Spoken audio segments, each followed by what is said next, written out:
Welcome to week 2 of Explore the Bible. We're continuing through the book of 1 Thessalonians. Last week we looked at chapter 1. Today we'll look at chapter 2, the first part of chapter 2, first 12 verses. So looking forward to this. Before we dive into that, be sure and like, comment, share this with others. Subscribe to our YouTube channel if you haven't already, or Rumble. We're on Rumble too. You can subscribe to our Rumble channel. Let's dive in. For you yourselves know, brothers and sisters, that our visit with you is not without result.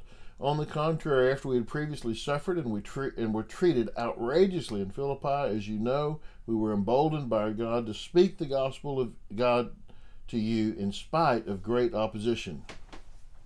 Okay, I want to talk this morning as we look at this passage at Paul's ministry and some of the signs of his ministry that were extremely important in things that we need to grab hold of, and we certainly need to incorporate into our own lives. Whatever your ministry is, you don't have to be paid to have a ministry. In fact, every believer is to have a ministry, to have some people that you're impacting and influencing towards the kingdom and towards Christ as disciples for salvation.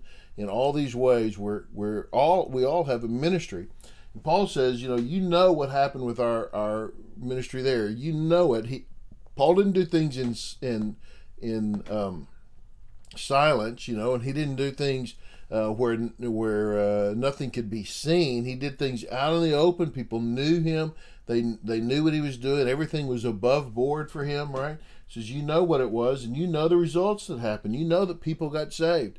You yourselves came to salvation, so you know that we'd suffered and we'd been treated outrageously in Philippi. They'd been jailed and all the things that had happened there and beaten. And it says, but we were emboldened. And I love that, for the New Testament, you read the book of Acts, and what you see is not how persecution makes people quieter, but persecution emboldens them. And we see that consistently among believers throughout history, and it should be the same today, that if we face persecution, it should not make us less likely to do it, but more likely. We're making a difference. People are getting upset. We're making a difference. Let's live more boldly. Let's go out there more, right?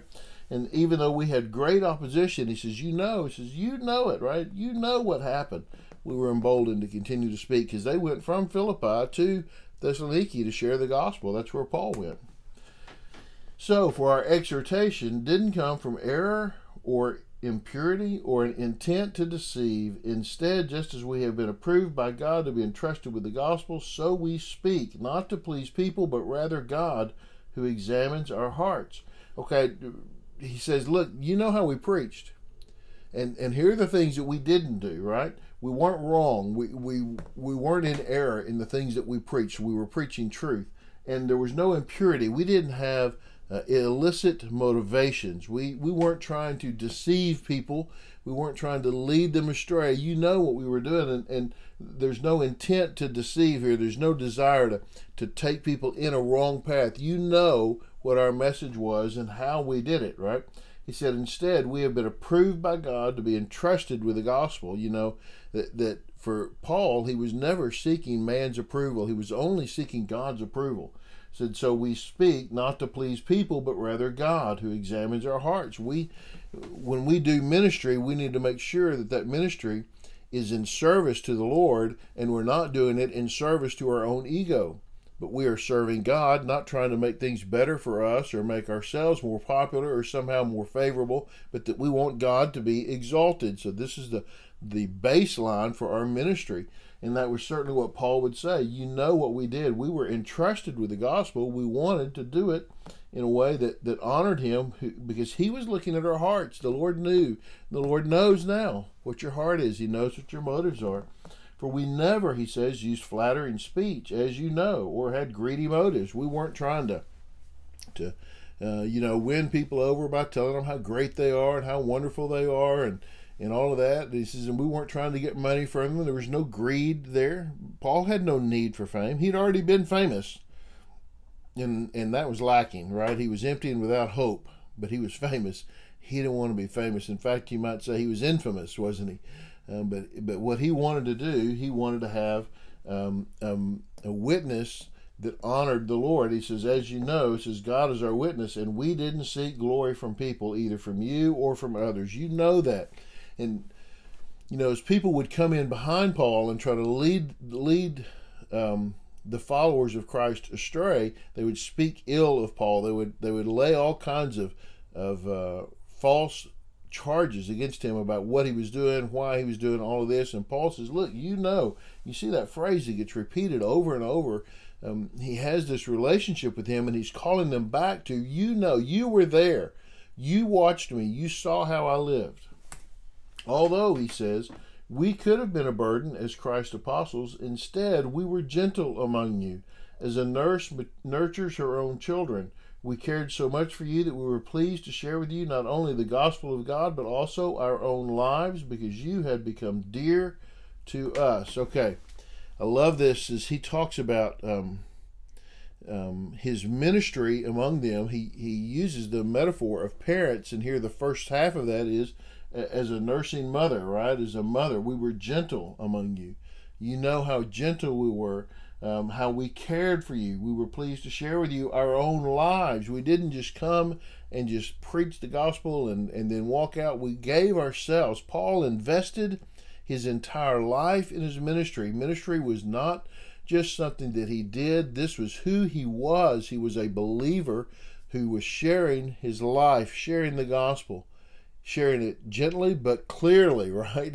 And without fanfare, honestly, truthfully, making the gospel known, making the good news known. And he says, it was hard, for you remember our labor and our hardship, brothers and sisters, working night and day so that we would not be a burden to any of you. We preached God's gospel to you. You are witnesses, and so is God, of how devoutly, righteously, and blamelessly we conducted ourselves with you believers. Okay, he says, look, we worked hard. No doubt that Paul was making tents to earn a living while he was also preaching the gospel, and people knew that. He did that, he says, because we didn't want to be a burden, right? We didn't want to be a burden to you right here.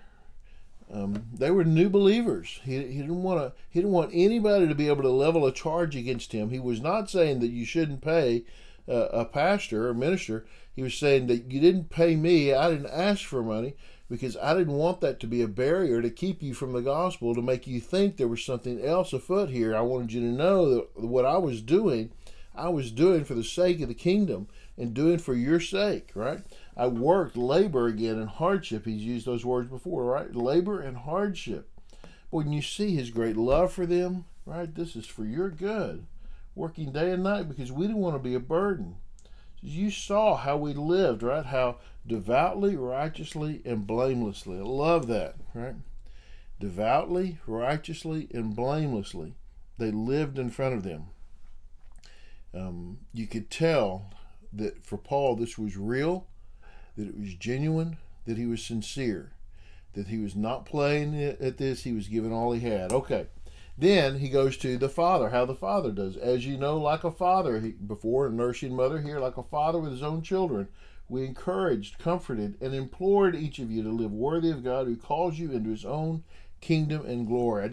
I love those three words, right? Encouraged, comforted, and implored, as a father does. I picture the dad at the basketball, the football game, the baseball game, whatever it is, the soccer match, whatever. He's cheering his kids on, right? He wants them to do well. I mean, the best. They're not griping at the refs for not degrading the kid or the other team or whatever. We're imploring, encouraging. This is, the cheerleader. Paul says, I was your spiritual cheerleader, and everybody needs spiritual cheerleaders, don't we? We need people that encourage us, that are strong, that we know that they're for us no matter what. They're cheering for us. They want our best.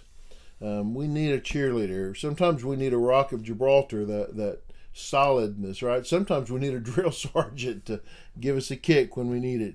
But this two sides of this, the mother and the father, those ideas of being gentle and loving, being an encourager and a challenger, we need that. We need that. So let me ask you a couple of questions. We're putting these two questions at the end of every lesson that we do. But why is integrity so important? And who needs you to be their Christian cheerleader? I'm not asking who is yours. I'm asking who needs you to be one for them. I hope that's helped. Thanks so much for watching. I really appreciate that. Subscribe to our channel if you haven't already. Like, comment, share it with others. And we'll see you next time.